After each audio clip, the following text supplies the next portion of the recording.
We are given goals that are environmental, but not very many that are social. Maybe the most important part of this is the social goals. For example, in purchasing, there's a lot of things that people think of environmental, but what you're doing really is protecting people, reducing toxicity in cleaners so that your janitorial staff isn't getting exposed to those chemicals, right? They're not using bleaches anymore.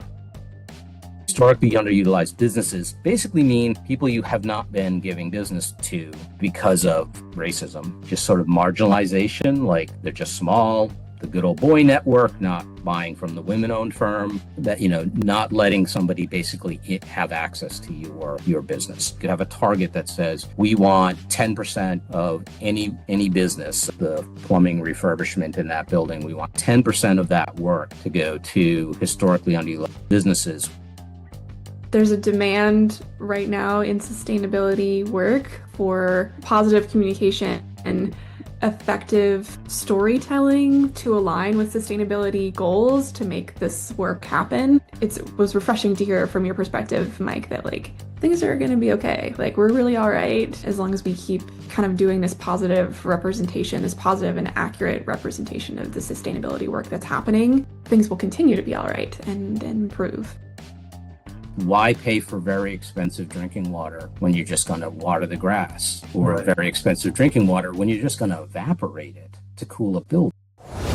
In March, Tusk Quill published a piece by Britt Olson detailing the sustainability efforts at UNC's Charlotte campus. The piece covered how the sustainability department, led by Dr. Mike Lizotte, is structured and the various challenges it faces. Through her piece, Britt, who is an adjunct professor in the English department at the school, sought to understand how sustainability work actually unfolds within a large public university. Some unexpected insights emerged. The biggest challenges weren't really funding or ideological disagreement, but less obvious constraints, things like compressed project timelines, bureaucratic friction, and the realities of operating within a state institution as opposed to a private institution. Following the publication of that piece, we sat down with Dr. Lizotte to dive deeper into the subject. Dr. Lizotte, who has spent years leading and advising sustainability initiatives on campus, brings a practitioner's perspective to the conversation, one shaped by day-to-day demands of translating sustainability goals into actionable policies across a sprawling university system. In this discussion, we explored the real mechanics of sustainability work. For anyone interested in pursuing this kind of work professionally or simply curious about how institutional transformation actually happens, this conversation offers a grounded insider's perspective. I really hope you enjoy it. This area of corporate social responsibility has been around for a while. That's one kind of label that's been around for quite some time. ESG, these kinds of paradigms have existed for a while. And just curious, from your perspective, working on sustainability efforts inside of an institution like UNC, what's kind of now at the cutting edge these days of the thinking around that? What are the kinds of technologies, frameworks, strategies that people are really excited about thinking about in this kind of space? Well, with corporate social responsibility and the environment, sustainability, governance kind of frameworks that do work in the corporate world. That first is that we haven't been asked to really do those sorts of things in government agencies. So I've worked in state universities. They're basically government agencies in terms of the rules that they're working by. So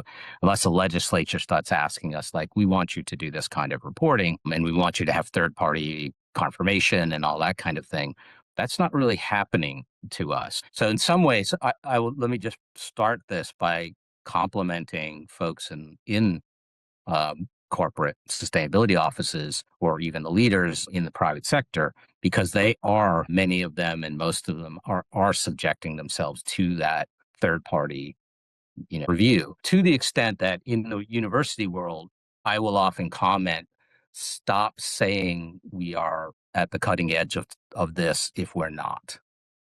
So we have introduced it, some of the frameworks we use we do have instruments for higher education specific to the kind of products we do, the industry we're in, the facilities we have to manage. So we work through those kinds of metrics and frameworks. But they only very recently put in, have you done third-party, comparison? So I guess maybe to answer your question, that would be the cutting edge, actually letting an external party look at what you're doing and check your work and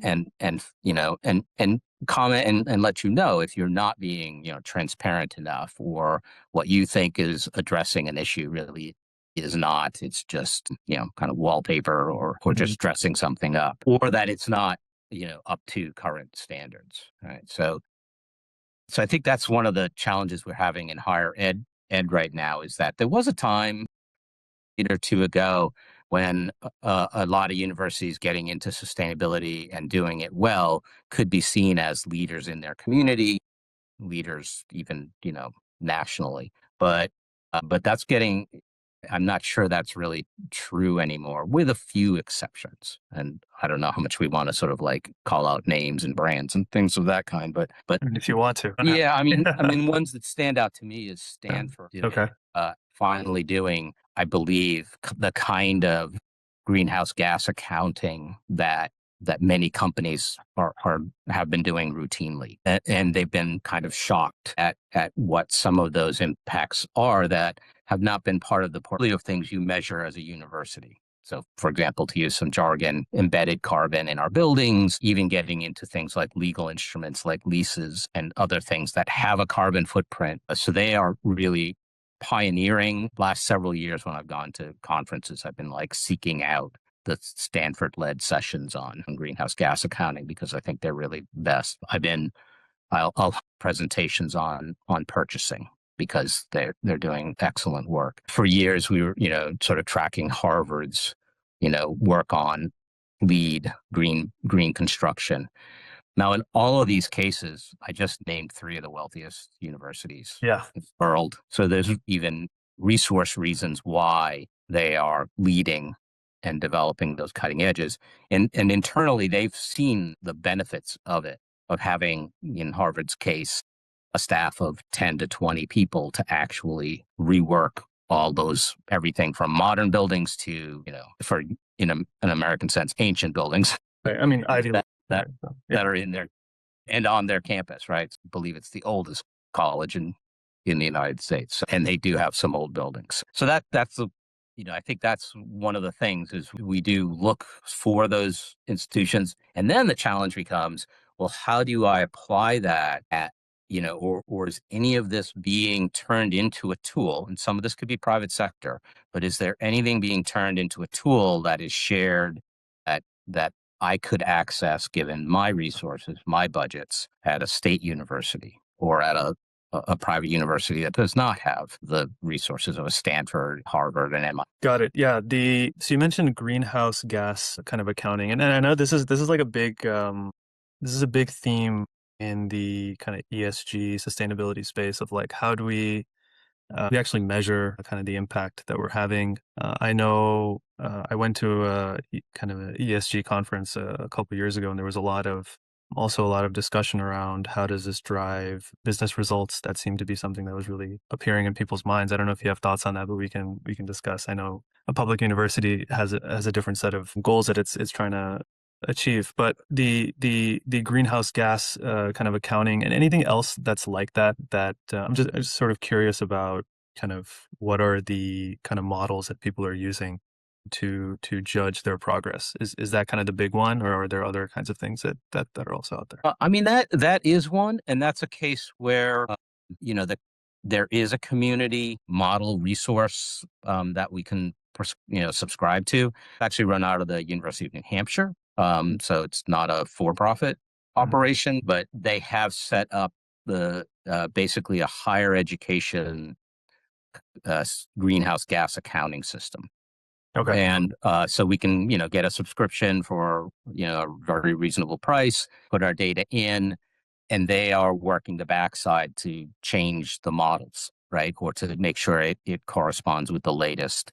And also, one of the strange things about greenhouse gas accounting is very often you're looking at trends. So you want to track everything from whenever you were able to start your history, and then, or baselining to where you are today on your journey to zero.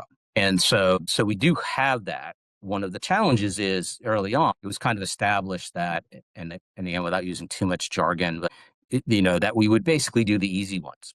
So we would account for anything we were burning of fossil fuels. So if we put fuel in a vehicle, or we're using natural gas, or there's even a case of a few universities, they're very rare now, but who are still using coal. You would put in the emissions that you were directly creating.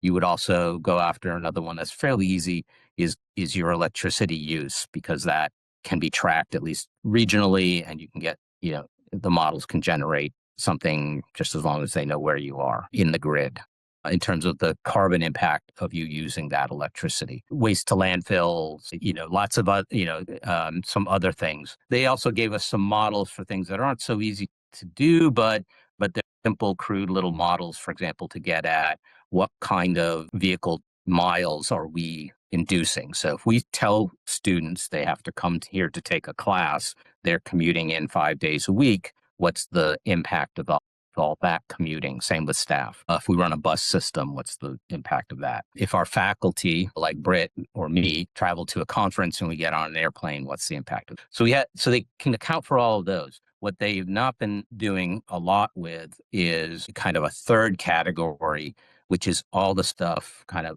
upstream of you actually purchasing it. So when you buy anything, there's a carbon footprint associated with that. So to what extent do you take responsibility for the impact of that? And some of these categories have big carbon footprints, like we feed, 7,000 people lunch every day. Or we, host a football game and everybody wants food. Well, food's got can have big carbon footprints. So we have not been accounting for that. So that's where I was saying, some of this is the challenge in higher ed. And some other industries, I think, but they may have already gone through this and decided, our industry-specific tools are not keeping up with the general tools that people are doing. And so I think that's still kind of ahead, or that's one of the challenges is, are we going to basically update that tool, and what's going to be the reaction of people? Because one of the reactions could be universities deciding, oh, you've made it too complex. We don't like what that's saying about us. Yeah.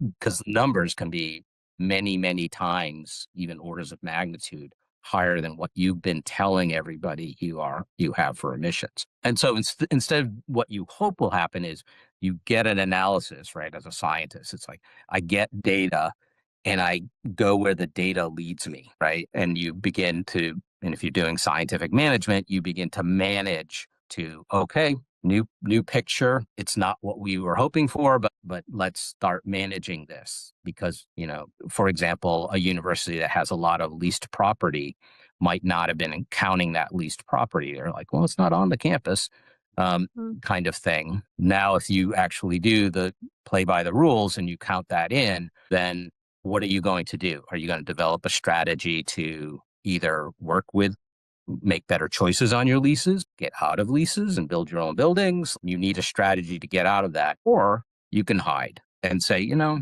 we're not going to do that, or somebody else still has a simple model, or we're only going to put those, to throw the jargon out, scope 1 and scope 2 emissions out. That's all we're going to tell you about. We're not going to tell you about scope 3, because that's the big hairy monster. Yeah. Makes me think of what you and I were talking about with like strategic goals and things like that, and how when you first came to the university there wasn't a lot of strategy in place, and how you've kind of developed a lot of that. So yeah, I don't know if that's a talking point for you here, or if we're kind of just observing from the outside. Yeah. When we talk about greenhouse gases, I mean, that's only one of the goals that you might have. And I think that's the other part.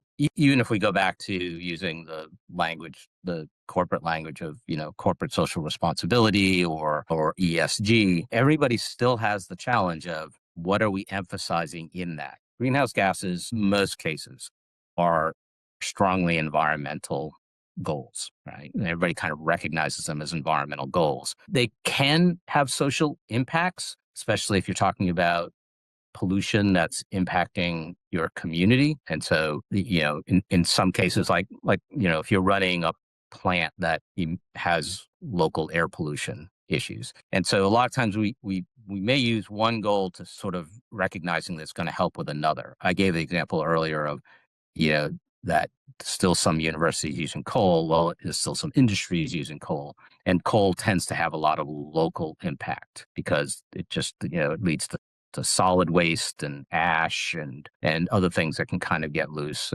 And then it does have, it can have the grain implications depending on how that's being handled and so on. So you get co-benefits. The thing that will help you the most on reducing your greenhouse gas emissions is also going to be the thing that the same strategy is going to reduce all toxic air pollution. So so that's what, so sometimes we do that, but I think everybody has to sort of balance what these goals are.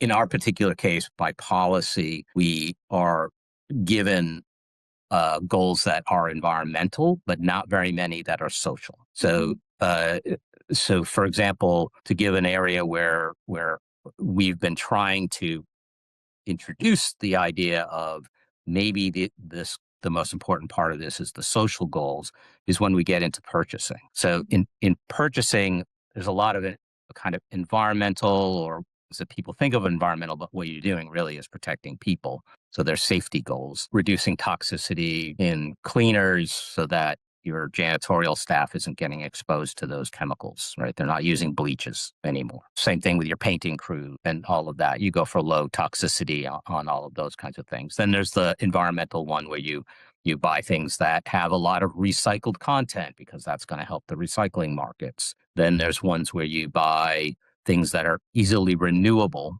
meaning there's an agriculture sector or somebody who's going to produce the product and at a lower impact. Bamboo instead of going out and taking virgin forest is a good example of getting wood-like materials. So those are all environmental. But in purchasing, we can also talk about things like, take one that we've had some luck with here that I think we do well in a lot of universities, is historically underutilized businesses, HUB. Historically underutilized businesses basically mean people you have not been giving business to because of, in some cases, outright just racism. In some cases, just sort of marginalization, like they're just small. Sometimes it's the good old boy network, not buying from the women-owned firm, that not letting somebody basically have access to your business. And so that, it actually generates historically underutilized businesses that you can actually show and prove. And so then you create targets. And so we've done that. So you could have a target that says we want 10% of any business. So the lab supply business, the new construction project, the plumbing refurbishment in that building, we want 10% of that work to go to historically underutilized businesses, which we defined as minority owned or women owned. Also set that as local goals. You can say, you have to hire a local firm to do, a certain percentage of your work. In Charlotte, North Carolina, we had goals around African American owned businesses because of the historical context of how much they've been underutilized, which is quite the euphemism. But that, so those are clearly social goals. And very often what we have to do with the hub firms, the ones we've identified and we say you're pre-qualified, or we want you to come and showcase your wares, and we want to steer business, and somebody's tracking all of this and so on, is we often have to work with those firms on all the bureaucracy, red tape, whatever you want to call it, of working for the state government. So there's people to help them through that process. Then we also have to, in some cases, introduce them to sustainability goals. Like, when you're on campus, trucks shouldn't be idling because we're in a city. We have some no idling rules and things of that kind, or in choosing their materials or things of that kind. And they're usually very thankful because this is actually helping them create something that other customers will want. So being able to go in and say, yes, as a plumbing firm, we do this, or as a painting firm, we use low volatile organic carbon paints. And if if that's what you want in your buildings. So that's one. Last one I'll mention, it was kind of wrap up, a social goal that we have not done so well with, that is really pretty difficult, I would say, if you are because universities tend to be local product. So I think we do really well if the goals are hire more locals and locals you haven't hired before. Where we don't do as well is where there's ones that are around worker conditions, because a lot of that has to do with imported products, places where the rules are different. And how do you track that? And what organization do you have checking that? So big companies that do a lot of importing can, have strategies to look at those worker rights, worker safety, worker compensation. So things of fair trade, free trade, fair trade goods, things of that kind. All the coffee companies, basically their products mostly imported from outside the United States. So they're very familiar with that. Those are harder for a university to do, but they are kind of on the list of purchasing benefits that you look for in a sustainable purchasing policy. In this category of like social strategy and challenges around social strategy goals at universities, something you and I have also talked about, especially with historically underutilized businesses and trying to hire locally, is this kind of supply and demand challenge that you all are running into. What would you say, like, what are the most common streams, supply and demand contract challenges that you guys are facing in terms of like import and export streams on campus? Do you mean import like in international importing or just getting something done? Like getting things done. Like one thing Okay. we talked about was like food waste and tech waste and waste streams. Yeah. So that I, kind I have a pretty good idea of I think you could go to any business. In fact, if I rack my brain, we just had a major corporate party in Charlotte last night, and they were here. They were on a panel on a film about women in carbon, women who are making a difference in reducing carbon footprints in the construction industry specifically. And so they were here, they sponsored the film. They sent actually a woman who was in the film to campus to be on a panel. And it was amazing to me how she was saying how there were all these local issues. So I guess I could say a little more. So big steel company, they are the largest recycler by tons of any company in the United States, Nucor. But they run plants in different places.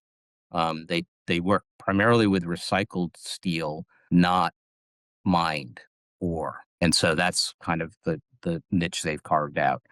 But what they're most dependent on in terms of their environmental impacts are what kind of electricity can they get? Can they get clean electricity, or what's the local grid like? They've actually gotten down to say, actually producing records for the product based on the plant that made it, because it can be so radically different if you made it in the plant in Indiana or you made it in the plant in another state. So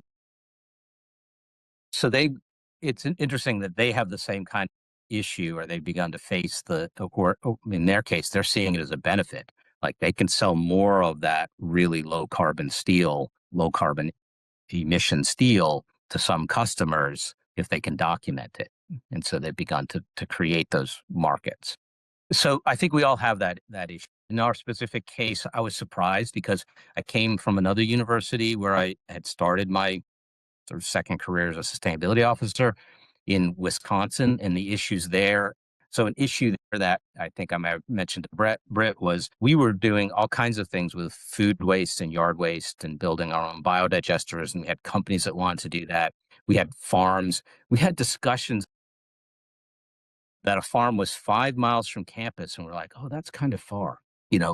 Truck it out there. And we had multiple farms around us in Wisconsin, a few miles to out. And then I come to North Carolina, and we're shipping our food waste 35 miles.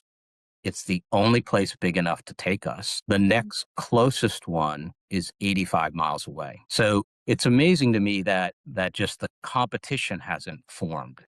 And some of this I'll put some of this is on government. The government in Wisconsin strongly pushes recycling of materials, basically, as an agriculture farm industry great add-on. Like, you've got 20 acres in the back corner, soil's not as good, turn that into a composting operation. Here's how to do it. Here's grants. Here's technical support, all those kinds of things. And that just doesn't seem to exist here. I've even heard people sort of surprised. They're like, well, you should talk to the environmental agency in your state. And I had this one conversation with someone from a university in Georgia, and he said, well, yeah, that's what they keep telling me. I got to talk to the environmental agency. And I was like, where's agriculture? You have a massive agriculture agency. So do we in North Carolina. But they haven't caught on to this way of diversifying and saving small farmers. I mean, maybe they're not interested in small farmers, and that's the reason why the agency is not looking to help them. But it's just been surprising. There is an update to that. There is a major national corporation in the composting kind of area, waste management area, has bought another local composter who was willing to take our yard waste, but we couldn't send them any food waste. And now they're talking about like, we'll take anything. So they may create a second operation. No, I was joking. I said yes, capitalism. Yeah. But like, it's amazing. I've been here for 13 years waiting for a competitor to show up. Right. In a city that is one of the fastest growing cities in the United States. And it's like now, and it took an outside entity to come in and say, you've got a composting operation. Let's optimize this, maximize this, whereas the previous owners were like, no, we've got a nice thing. We don't get anything too dirty.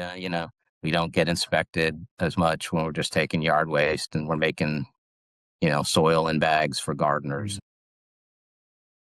It does take so that's where it sort of does surprise me sometimes, like even in the United States, that you just move a state away or a few states away, and suddenly it can be a really different world in terms of the companies you have that you can count on or even try to contract. You can get into these same conversations about, do you have solar panel installers? Do you have people who really know how to make, to do heat pumps, right? That's the hottest thing on decarbonizing buildings. Do you even have firms that are good at this? Because if you don't, they're going to come in and say, well, there's not much track record on that, meaning, we haven't had them for 20 years. And so they're going to try to sell you same old technologies, in part because they don't have the staff or the experience doing it. And this does happen. A lot of universities, for example, are used to having to go out even to like national markets to try to get help when they're doing something high tech like a laboratory. So if you want, the architects who can design laboratories might not exist in your area. So you got to go to the big cities or the tech hubs. They all seem to come out of Boston or San Francisco, but they've designed a lot of laboratories and they know the latest stuff. And so if that's what you want, otherwise you're going to get something that looks like the science room in a high school or something. Mm-hmm. Yeah, it's so many thoughts. It's actually really interesting how the kind of local ecosystem that you're in creates what, like, the affordances that you have, like the solution. Like when you're surrounded by farms are always looking for multiple like streams of revenue because it's such a hard competitive commodity business. And so there's a lot of symbiosis there where it's like, okay, we can give you our compost that works for your fertilizer, et cetera. If you're in like an urban or suburban, like around here, like the only thing that's reliably within a 5-mile radius of me anywhere is like a Dunkin' Donuts. It's like there's no farms nearby. I don't know how it is in Charlotte. Maybe there's more farms in greater proximity. But, there are, and that's the surprising part. Is you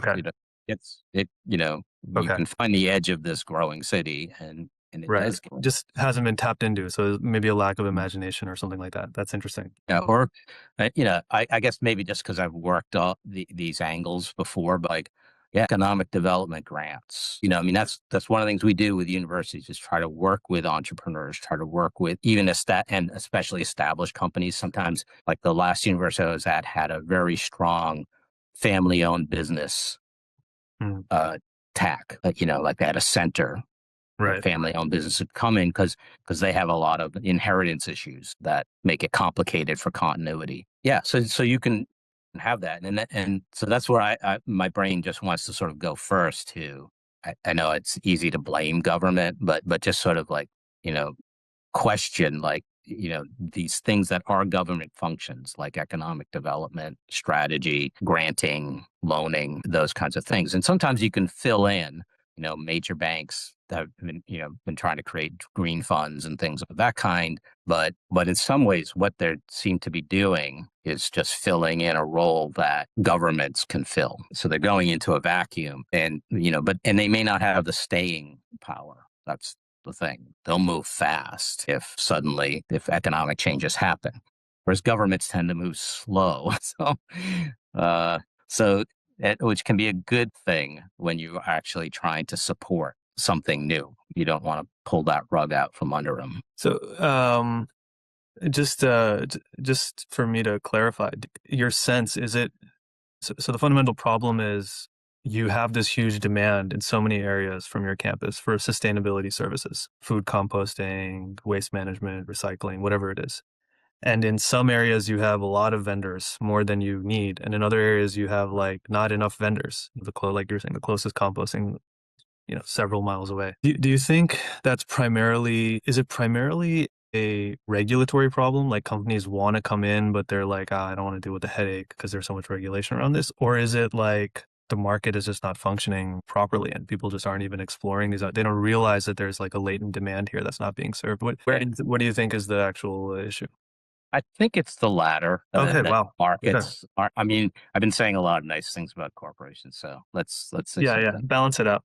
Yeah, for our government watching. and some of this may have to do with the fact that we're more used to, or in modern times, it definitely feels like it. And I think it's actually true in terms of dollars, that we have a lot more venture capital chasing ideas. So one of the things that I always sort of wonder about is like that when you start talking to people who are in venture capital or entrepreneurship or things of that kind, they don't seem to. I'm sure at some point they get really honest with each other, but Yeah. a lot of times they aren't, and they can they can just fantasize that something is going to be real. It's interesting how they're just subject to this sort of a lot of human psychology issues around lemming-like behaviors and just going with the group.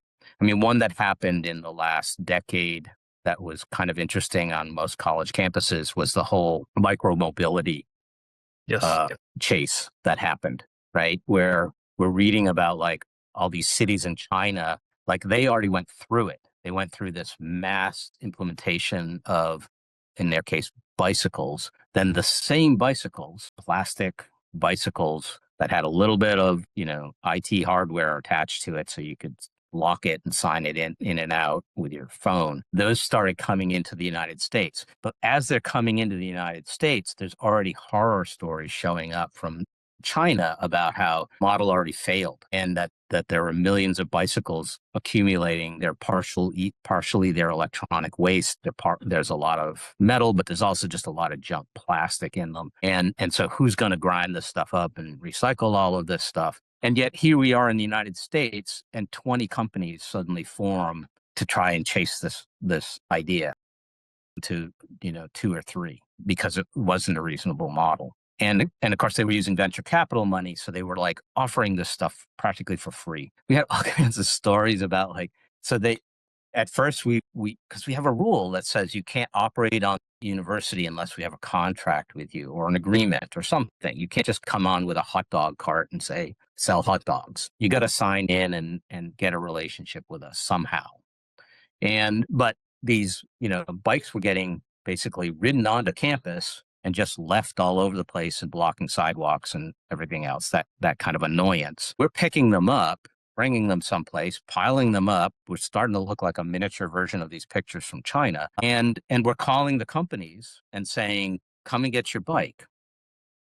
And they're like, oh yeah, that's okay. We don't want it. They're just abandoning this plastic garbage, that's partially electronic waste on our campus. Because no cost discipline, because they're flush with venture capital, basically. They're like, you grabbed it, you found it, like throw it away. Another 300 coming on the truck this Friday. Wow. Wow. They're just trying to saturate certain markets, and they're all different colors, and they're all different companies. And so for a while, we had this little electronic waste problem being created by this company. Then we tried doing some things. We talked to lawyers about, like, can we just, charge them like $30 a bike or something? Because we've got disposal costs. We've got costs associated with this, and so, do we give them a littering fee? Like, what do we do? So anyway, we actually contract with one of them. That's one of the ways. And when we say this company has the contract for the campus, you go. And at first they're giving away, like, for 20 minutes, you can ride anywhere on campus. It was a great system. The university's paying money, but it was solving a lot of people's local station problems. That system worked really well. I promoted it for a long time as being something that was also, interestingly, had kind of an equity issue, was being solved. It actually worked with a pad that you just punched a number in. So you didn't even need to have a cell phone. And I was saying, we do have college students who cannot afford, okay, their families can't, a system that they can get on a computer, make an account, get a PIN code was brilliant in terms of equity. So of course it didn't last long. And eventually they had to upgrade the hardware because it was crap. And so they went out and they bought more sturdier, and by now they're bringing scooters in. So they make sturdier bikes, sturdier scooters, and now everybody has to pay. Costs quite a bit, per minute to use these things. And so you don't see as much use. And I presume it's wealthier students and staff who else can afford to use this stuff. So the aftermath of all that entrepreneurship and venture capital was basically a system that, we kind of have it because people expect us to have it, but it's just a service that only the wealthy and people with a smartphone can access. And that's not the system we were given at first. But I just bring that up as an example. A lot of times we see this sort of chase. Don't even get started on how many salespeople are hitting us with, their decarbonization for building solution right now. And a lot of it's just apps and hard software and things of that kind. And they're just hammering us right now. But my feel is a lot of them are saying the same thing, and they've all invented the same thing. It's just going to be this giant winnowing process. So when I see things like that, personally, I just feel like, boy, these venture capitalists aren't that smart. Or they're playing a financial game that I kind of don't get. They're just spraying money around looking for unicorns. Yeah. And so I don't think our capitalist system has adjusted well to that kind of, system that's going to have abuses, that's going to make messes, social messes, physical messes. We're kind of allowing it. And I think the university has a role. I hope our business schools eventually start calling this out, or training people. We train in things called entrepreneur programs to recognize, like, when are you, the ethics of this, or even the financial wisdom of this. Like, do you want to be one of those entrepreneurs that had the 18 other bike sharing programs that went under? I mean, some of them might have sold something off early. They may have got out of it financially, but, like, your name is mud. I'm not sure how that leads, maybe you made enough money, you don't need to work again. I don't know. But those strategies, one of the things that it's put a lot of us, companies, universities, everybody, in a case where we're just fending them off a lot of times because venture capitalists think it's a good idea, but the experiment is on us. They're experimenting on us. They're not actually developing companies well. Mhm. I better stop. No, Andrew, a lot of thoughts with Britt. I don't know if anything struck you. I'll formulate my thoughts if you have a question. The only thing that struck me is like as you were sharing about the green bikes and the plastic bikes with the screens and how much of a nuisance they were when they started to kind of collect, is that this is just trite. This doesn't have to come into the video, but I drive by two of those back and forth to work every day. They're just on the side of the road near my neighborhood. So it's just, that just popped into my head. But Yeah. No, I remember when that was a big trend, and they would just kind of be like just left on the sidewalk. yeah. I would think Mhm. like if this is the asset of a company, how do they just like tolerate it being this is kind of left around here? But I Yeah. guess Yeah. because it just had so. Where are you located?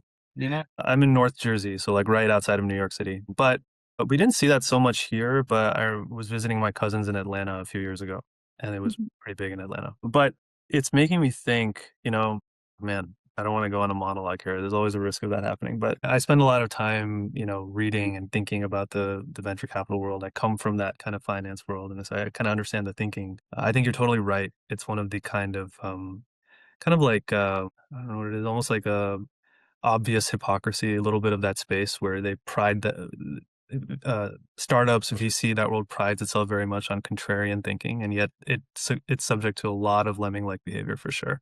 And I think there are financial incentives there and reputational career incentives that drive that kind of behavior. And this tactic of just like, when a trend seems promising, pile money into it and see if you can win the race through subsidization of costs. A lot of these kind of the ride sharing businesses like Uber and Lyft and some of these other companies really leveraged that strategy. So I think there was even a blog post by a very popular venture capitalist named, I think it was Bill Gurley. He was an investor in Uber, and he actually wrote, I think he called the strategy something like elegantly brutal, that you can just raise an enormous amount of capital and just like expand extremely rapidly through subsidization of costs and just investment of enormous amounts of capital to just win the opportunity that's there, because everything is like framed as a race to win. I think AI is currently going through a lot of similar dynamics. So it's like a very powerful mental model in that world. And I mean, if you read the blog post and you don't witness the actual real life effects, it sounds very convincing just as a business strategy, right? It's like that's how you win the war of business, right? But you have that lens on where you can see like, wait, this is like actually affecting ecosystems, and like it's producing waste because you're just looking at the world that way. And there needs to be a meeting of those paradigms so that they can kind of balance each other out, I think. And it reminds me of something in Britt's piece, which really, really stood out to me. I thought it was an amazing insight, where you were saying kind of like, you're saying like the speed is the price you pay for thoughtfulness, basically, is what you were kind of getting at. Like to be really thoughtful. And I'm getting that so much from this conversation. Like you're talking about all these different variables, like all the nuances of how a campus operates. It's like you've got it in your mind, and you can like to be thoughtful about what are the second order effects, third order effects of like building this building or making this policy decision.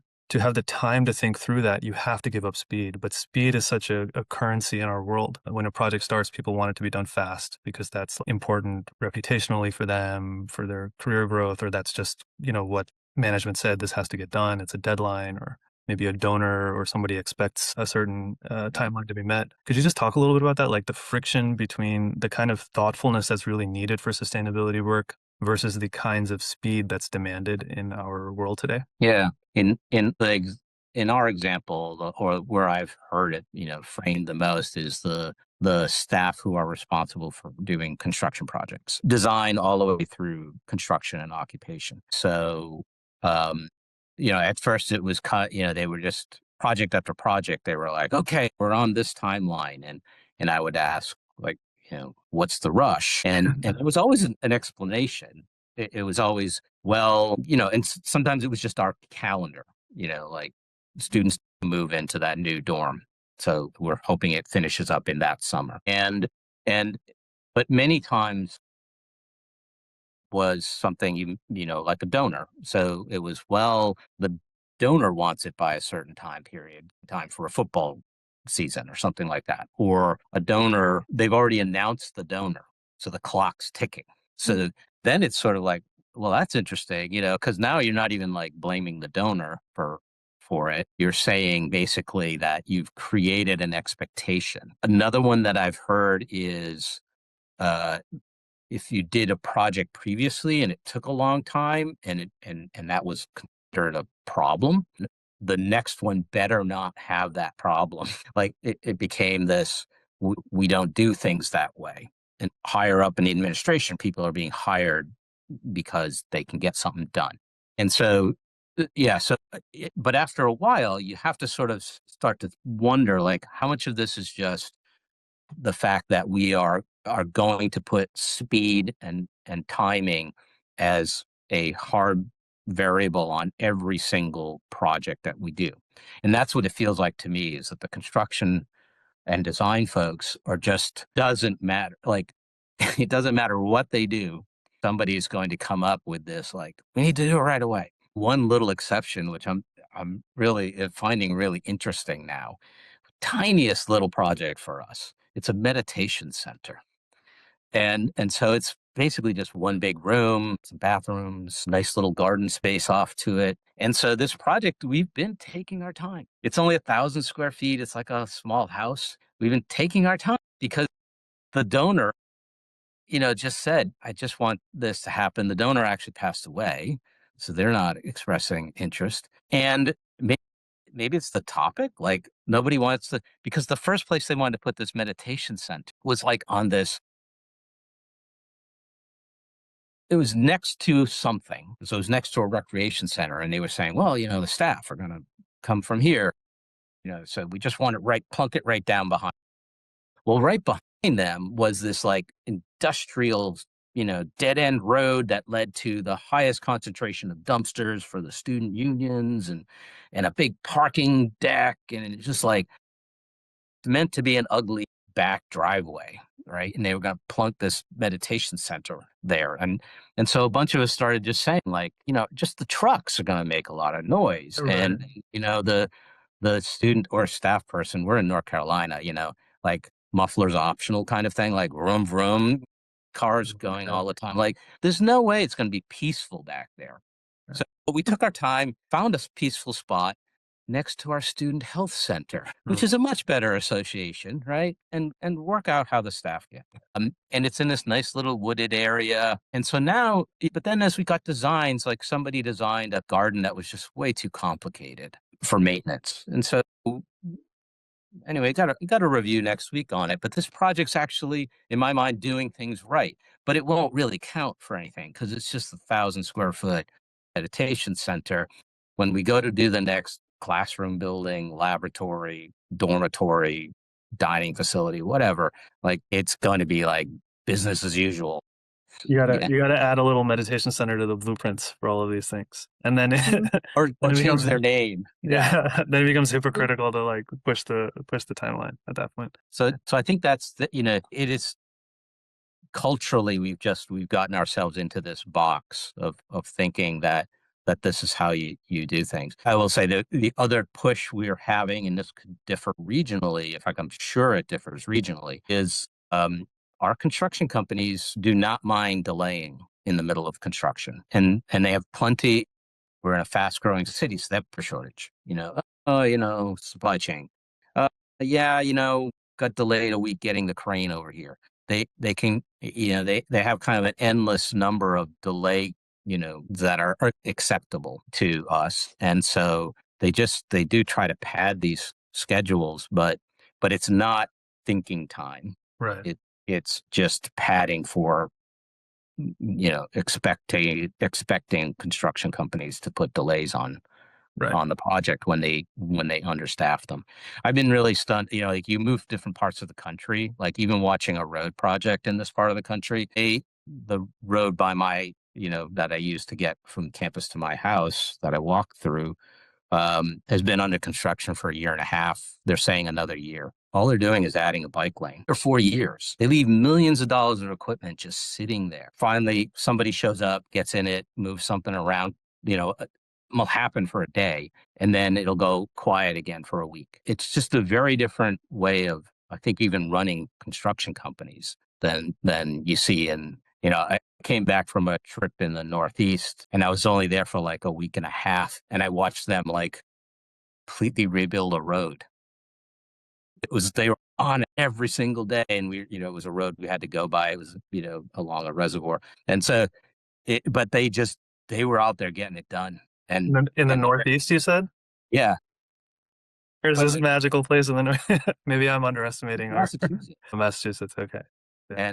And was that union labor? Was that just the way companies are run? Was it just a different way of using equipment? Like I said, you got to bring millions of dollars of equipment to the job site. So it's working or sitting idle. And so I think, just different parts of the country, there are just such different modes of running these businesses. And then customers adapt to it. We happen to be in a rush to decisions, but take your time getting something built kind of but not necessarily using that time to think through kind of balancing stakeholder various stakeholder needs. There's a lot of standard stuff is in the contracts, right? So you try to make a change late, Money.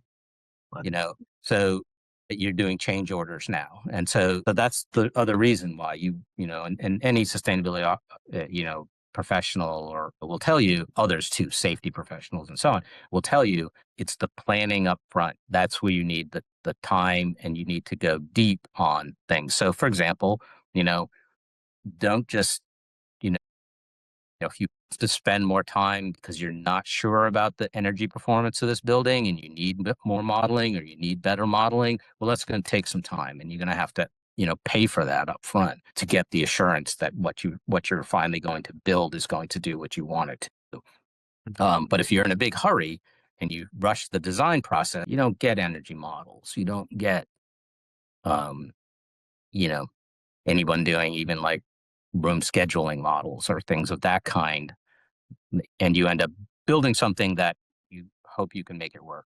I'll give one other interesting observation we've had. If someone come in and look at master planning, look at all of our buildings. And on all of our buildings, we have ratings of kind of condition ratings. So and we use to come up with numbers to tell the state, like, we have this much backlog of deferred maintenance. So we have all those records. And we had a master planning group come in. They did additional analysis to look at, to try to quantify how well we use the building.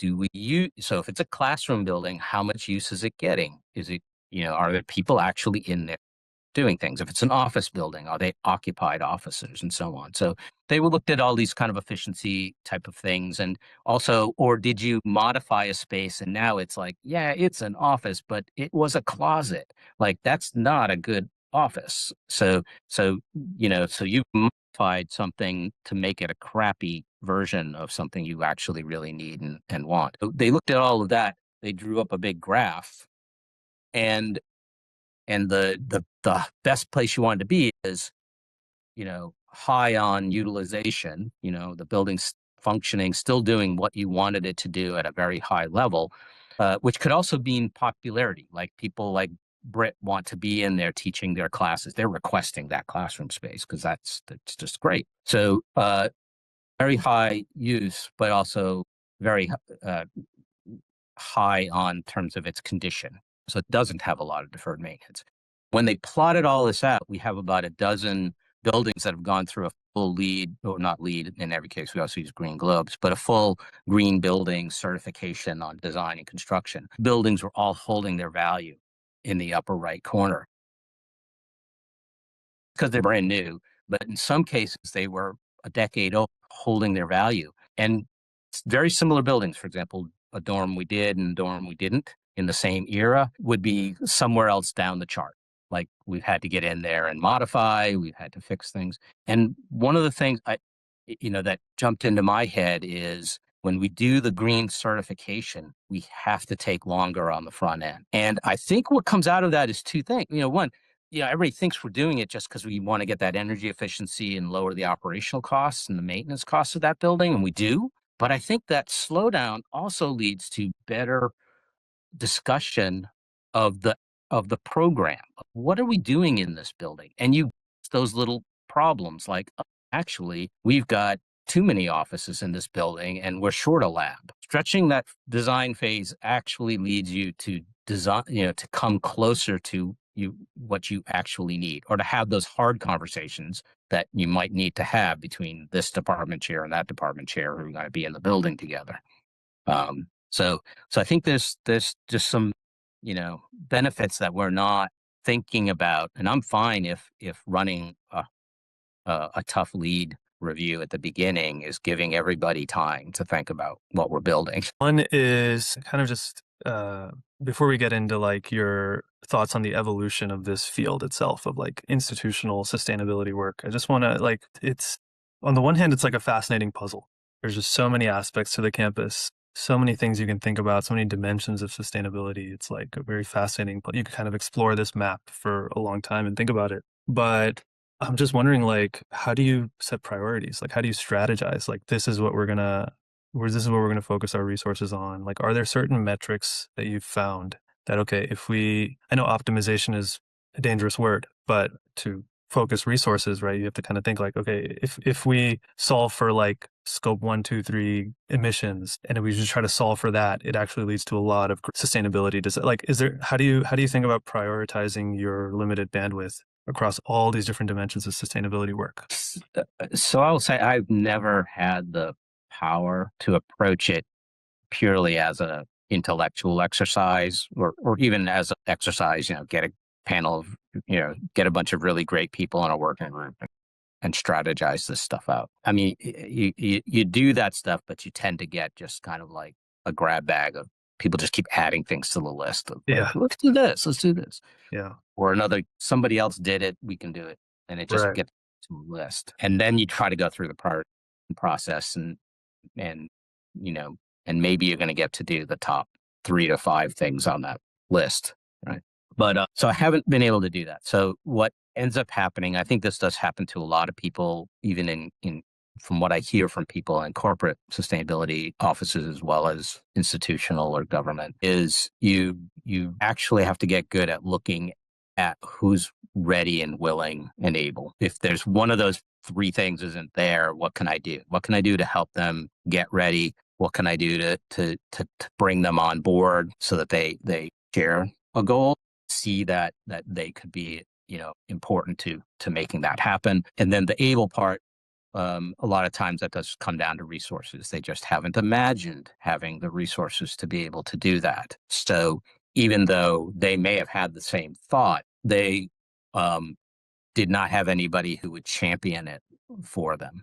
We just went through a case, it's another waste management story, where we're not happy. We got a new contract for haulers, so we handle everything on campus. We organize it, the waste in a way, and then it goes into dumpsters and haulers haul it away. And the latest hauling contract came through and everybody said they wanted twice as much money or 5 times as much money as they did 5 years ago. So we pick a couple of companies to do some of this, but it's more than doubling our costs.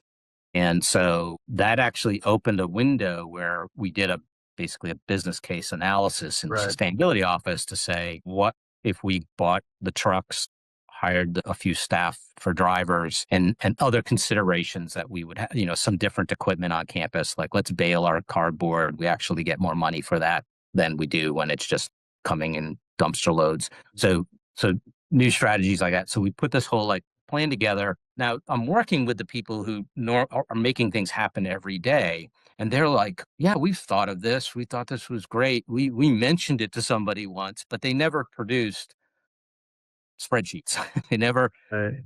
did the work. And I had, a staff member with a master's degree in business. So I'm like, how would you want to do this? And he did a great job. But that gave us something we could bring all the way up to the business officer we could then show, like, we need a pilot year. We're going to do a little. And so he just approved this. The pilot year is going to happen in a corner of campus. We're going to basically stop having the contractors come in there. We're going to self-haul and do it ourselves. And then if that works, then buy more trucks, hire another driver, and so on, and just sort of make that transformation in that area. At first, of course, you're making investments. We penciled it out, and somewhere around year 6, it's going to, turn the corner and start producing savings. But, to make those kinds of changes, that's a case where there was a unit that understands waste management well enough to know what the problems are. They even knew the solutions. They just needed somebody who would bring it out, put it in a format that a business officer could weigh, and suddenly now resources are flowing and trucks are getting bought. Yeah. And so that's where I think we, a lot of times I'm looking for that next, group that's underperforming or they've just gone through a shock like that recontracting shock that they're ready, like, Right. because getting blamed by folks on campus for costs going up. And the secret art of getting things done. That's amazing. It's a good insight. Like, if you're a sustainability officer in a large institution, you should be like hunting the income statement year over year. It's like, where was there a spike in costs? Let me go there and see if I can offer that. So for years I've been, for example, just real quickly, a lot of attention to natural gas bills and electricity bills, because they're bigger. But I keep showing them every year, water is the one that's going up faster. So in my more than decade here, water's gone up more than tenfold, whereas those energy costs have gone up fourfold. So water's still the smaller bill, but if you don't start doing, and we are doing something, so that helped build the case for a $2 million pipeline bringing reclaimed water, basically not drinking water in, so that we can use that for our two top uses of water on campus, which is cooling and irrigation. And so, but when I got here, nobody, it was kind of, they were actually talking about it, but they didn't have that extra framework. They weren't even thinking about, which surprised me. They were just, so sometimes we even give them the communication strategy of saying, when you talk about this reclaimed water line, talk about a scenario of when Charlotte gets hit by a drought, and the fact that we will not have we will not have to stop irrigating, because our water is dependent on people flushing toilets and sending it to a treatment plant, and then we get it back instead of them putting it into a creek. So we get their finished water back. So, but they're engineers for the most part, the people who've been managing these projects, and so they're not thinking about how you're going to explain this to people. They were only looking. You get it, it's like that. Go ahead, sorry. Yeah, and I'm having the same problem. I mean, we actually had the same problem with energy. Don't tell a greenhouse gas story. They don't tell an air pollution reduction story. They're very comfortable talking about money. Yeah. And ROI and all that kind of stuff, because they were taught that in school, but they were not taught how to talk about benefits beyond financial or performance benefits. And so you train them in that kind of communication. No, I see. Okay. Now no, that's what I thought. That's what I thought. I was like, I would love. I wish that would. You use their language to convince them about your projects as well. Yeah, I mean, I think if they went back to school, in the modern era, they would hear that. They would actually get a nice reframing. For example, right now, one of our problems is a lot of our energy professionals are in their 40s and 50s, and when they went to school, everything was about go natural gas, go natural. It's really got it in America, on and on and on. And now that we've got better solutions than natural gas, they've still got this thing in their head, like nothing's going to beat natural gas. And so they have not reacted well to the spiking of prices in the last couple of years in natural gas. And they're not going to, if we're going to get impacted by war, they're not going to react well to that, because it's challenging. But now they might be more receptive if you have a different, No, that's like sustainability departments don't always have to identify or think of themselves as like, noble stewards of a healthier ecosystem. They can also think of themselves as like, reduction of waste is reduction of cost. If we can be more thoughtful about reduction of risk in fossil fuels. Yeah, the sun shines. Like risk on it. The same with this. I mean, the reclaimed water line's a good example. It's kind of boring, but it's like, why pay for very expensive drinking water when you're just going to water the grass, or very expensive drinking water when you're just going to evaporate it to cool a building? Yeah, that's like a ridiculous use of that. Now, we do need chemical parameters to be met. Right. Equipment, and we do that, but and sometimes you got to put a little treatment step in there for them, but that's just that we know how to do that. Totally. But then you end up with this water source that is almost uninterruptible. Right. Right. Things would have to get really dire before they said, stop using the reclaimed water, or we can't deliver it to you because people stopped taking showers and stopped flushing toilets. Right. Right. That Right. probably doesn't happen. Right. Totally. Like very practical, very humble. It makes a lot of sense. It's making me think about other things like, our own little publication operation we have here. Like maybe can we think of it in those terms as well? Sometimes we fall into the trap of thinking we're doing some very like literary, artistic, noble kind of thing, but there may be other ways of thinking about it that might hook into incentive structure, and that's how you get things done in the real world. Yeah. So I should say you asked before, like, do we train these highly qualified professionals who may just not have as broad a view of the situation, and if they're willing, that's great. And but so some of this is a lot of just like figuring out like what's the best way to do this as an organization. So do you want us doing more of the communication for it, or let's team up and do the communication? Let's team up and do the business case. Team up to do these sorts of things. Let's bring in a professor if they've got expertise. So that's usually, I think, the role that the sustainability officer ends up playing is more because many of us do have direct access to communicators, so this doesn't have to be just something you're doing yourself. The other is, really dull things like, we volunteer to be on their hiring committees. If it's like an energy manager or a stormwater manager or something like that, like that's not give fun. That perspective to their. But it's like, because very often when we're in the hiring situation, we can say, well, we saw something or heard something from that person that your current team doesn't have. Mm-hmm. So, and this could be really good for the university to get somebody who has this. I've been working with our grounds group on hiring, and one of the things that they sort of lack are personalities who want to interact with the community being our students, our staff, the people who are on campus. And so when we do outreach events with them, tree plantings and campus cleanups and things of that kind, the sustainability office ends up having to be kind of like the host for everything, recruiting them in and everything else. But at times they have had staff who's like, that person's really good at outreach. They are a great representative of your group. They should lead the tree. Like one time we had an arborist who was just really great with students. And I just kept trying to we kept coming up with events. Like, let's do an event on how you wrap a band around a tree for the caterpillar that eats all the leaves.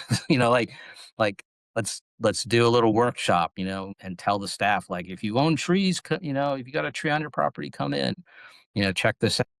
The students were curious about those things. So passing and a lot of this was just about humanizing the staff, like, because a lot of them have a tendency to hide and think that they're supposed to be like not seen. So they'll like, it's great. Like they'll get on campus and mow like crazy and blow before 9 a.m. And so a lot of people like Britt never see them doing their work, which is great. But then you also don't get the appreciation for the people who are doing that work.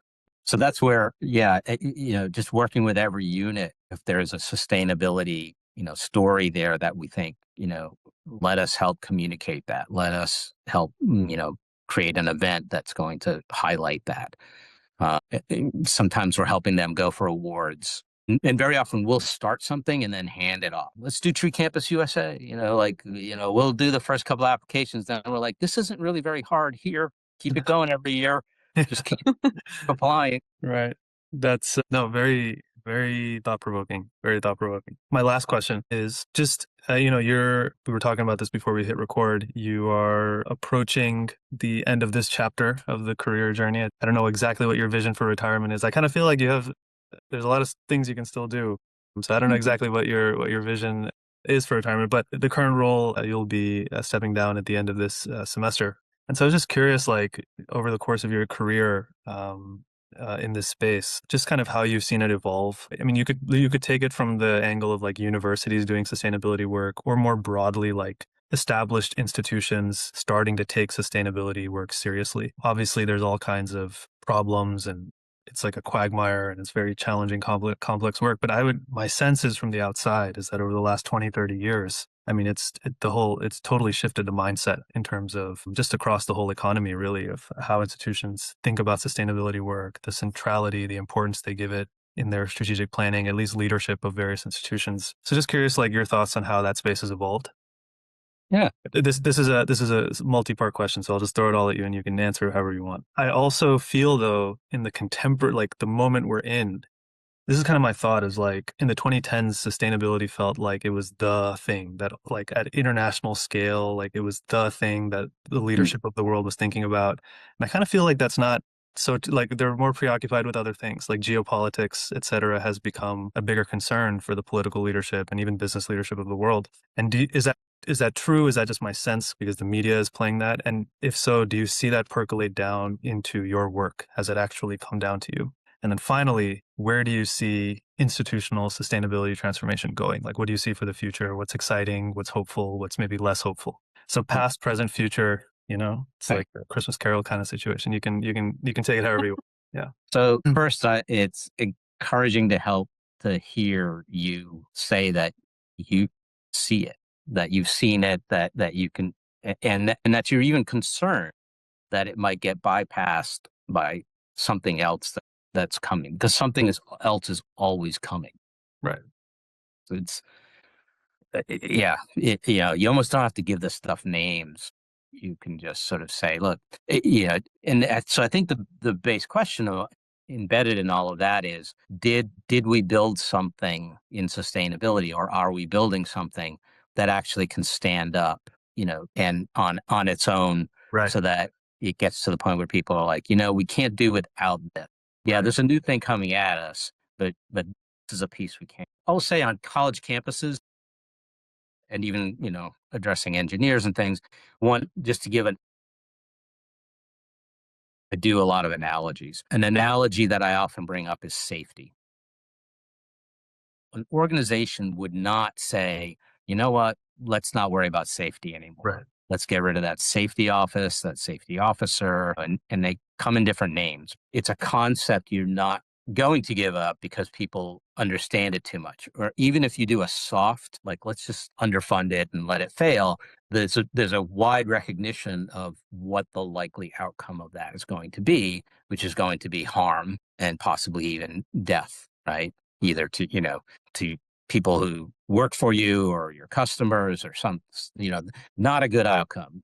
And this is not going to be good, even if you're just ruthless about things. Well, this won't be good for our reputation. Mm. I often use that one because then the heads start nodding like, well, yeah, we wouldn't give up safety, And so I think sustainability, unfortunately, it's a longer word. We need to build something that is as respected and that people understand the outcomes. And that's where, you can even see in this conversation we've had, that's where I think it's somewhat more difficult.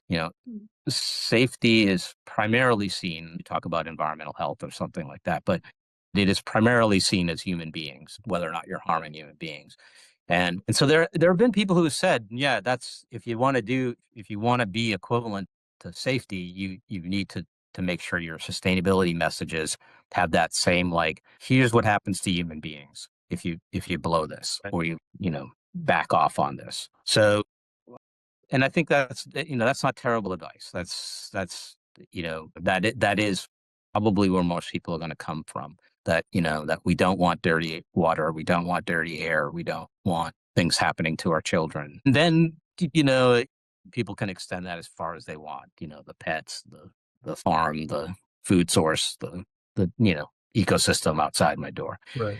We'd love everybody to stretch out to that extent, and I hope most sustainability professionals do. But I think that's where we're going to build something. Having said that, where did we come from? We came mostly trying to figure out facilities. and make them run more efficiently, and deal with environmental impacts. And we immediately found that we could make strong ties to what a common term for this is: environmental health and safety offices, right? They were already handling the toxic materials. They were doing training for people. They're a really good model for some of the things you want to have in a sustainability office. And so I think we definitely started from that. I think what's frustrated us, even exposed us to some political outfall, is the extent to which and the framing that we use when we want to get more into the social aspects of this. I think the environmental and the financial pieces were always there. Right. Coming out of the 70s, even before we were even using the word sustainability. And luckily, in some cases, they were, being herded along by EHS offices and things like that. So we inherited all of that, but making the social case and making it in a way that was not going to make people feel like you were stretching things too far, or you were moving too fast and too furious beyond them. I think that's been one of the changes. A lot of offices really leaned into at a time. It was geographic, less so in some parts of the country, more so in others. And so, that then you have to sort of deal with it. I haven't been at institutions where, well, I would say in Wisconsin, it was easier to do that. It was more naturally there to do the DEI work. But in North Carolina, I had to find things like that historically underutilized business angle to talk about it. And then try to do things with my own hiring, in terms of I was hiring for students and staff and things of that kind. But society wasn't asking me to do that, and the institution wasn't really asking for it. I think that's where some of the challenges come, and there's a lot of debate now in the sustainability world about the extent to which you pivot if you are having DEI elimination kind of pressures put on your institution or your company. And, are we supposed to rally at this point? Or is this another case, like I was saying earlier, where you need to be strategic and figure out where's the best place for you to be working right now? And not just to save your skin, but get things done. But also in terms of getting things done, because, so let me give you maybe one small example. North Carolina did go through a DEI cleansing kind of move and said you can't have people with titles and so on. And if it's probably coming out in my voice, I did not agree with that. I was developing good relationships with our DEI office and our DEI officers. We were working together on things like growing MLK Day into King Week to try and raise awareness around some issues. And so, but when it happened, one of the things the university had just done, and these have come somewhat controversial, is we had this land knowledge, in our case, a land and people's acknowledgement, and it basically stated the many, where we could, naming the tribes who had occupied this land before us. That's a very common one. But also acknowledging that the enslavement of African peoples was part of the building of what is now called Charlotte.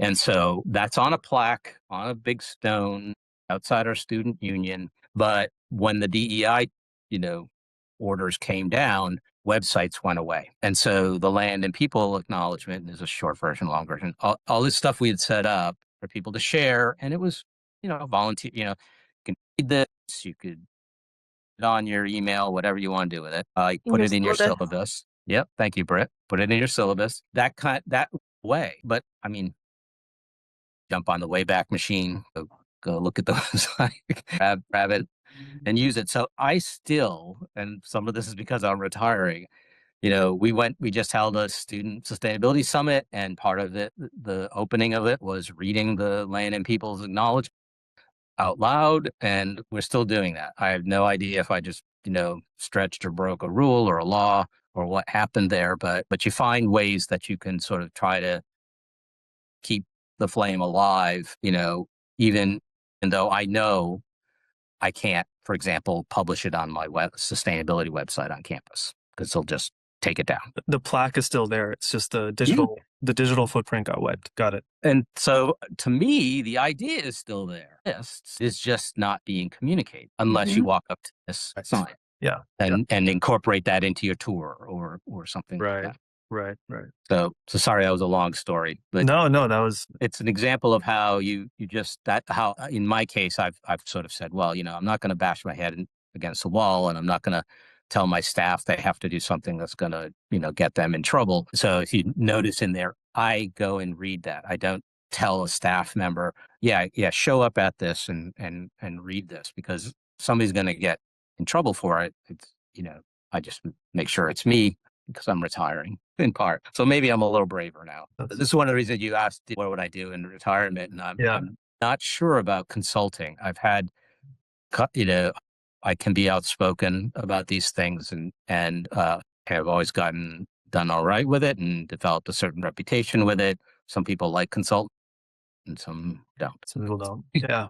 Some people want consultants who kind of tell them what they want to hear a little bit, And anything about the future that excites you, or you think is and on maybe a promising note, if there's something. Please, that's great, especially if somebody from universities checking this out. I don't think things are as bad as some people are painting them for sustainability. I mean, even just yesterday, heard a sustainability professional saying, like, well, I we need to make sure the staff are. It was good. It was a good point. Like, you have to make sure the staff feel jobs, sense job security, because that's not what they're hearing, right? Right. To the news, and they're thinking another one happened. And we have had very direct office closures in universities, most famous University of Florida, University of Central Florida, and then we had outsourcing at some other Florida state universities. So strange things happening in Florida. We're all kind of used to that kind of thing happening, but it does lead to people saying, is that going to happen in this other southern state that I happen to be working in? But like, I went to the last national conference I went to, it was a session for leaders, about 100 people in the room. And very clearly, the people leading the session said, well, the most important thing we have to talk about is how we're all being attacked and we're all having our budgets cuts and we're having to reduce staff. And these were big universities, and this is in the fall, and they were really reeling from attacks from Washington, right? And so if they were, for example, highly dependent on research grants, and those research grants were getting cut off, they were having to scramble and figure out. There was a time when the federal grant, they weren't even necessarily cutting off your grants, they just weren't making payments on time. So there were financial crises, especially at big research universities. I think, they were talking in their circles, and they created an echo chamber, and they came to this conference and they said, we want to talk about this crisis that's going on. And so you let them talk about their crisis, and they're telling their stories. Yeah, I had to lay off half my staff, and I had a 40% budget cut. And the woman leading the session says, how many of you had 40% budget cuts? Roughly 100 people in the room. 2 hands go up. 30%. 4 or 5 hands go up. 20%. 4 or 5 hands go up. And then she stops, because I think she hit the point where her hand went up, and she stops. And I'm in the back of the room, and I just yelled out, like, ask how many people have no budget cut, Everyone, like, a lot of people. And half the room's hands went up. Yeah. And it was like, so I explained to somebody, that actually the leader of the conference, the head of the association at the conference, I was like, I'm feeling a little like this isn't for me right now. Like, right. I'm okay. I'm actually adding staff.